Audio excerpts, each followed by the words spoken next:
My name is Tiffany Richardson, and I'll be presenting my philosophy statement. I'm going to define what a teaching philosophy statement is before I get into my beliefs and values.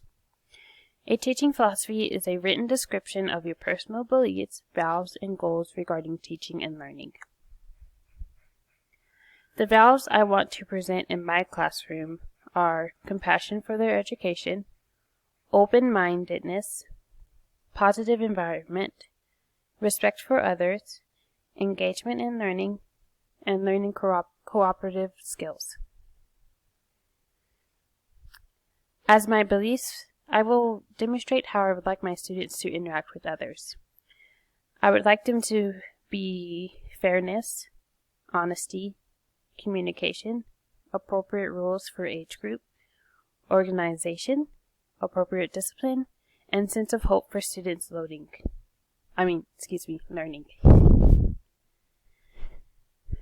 In conclusion, I would like my classroom to be a place my students know they can express themselves without judgment.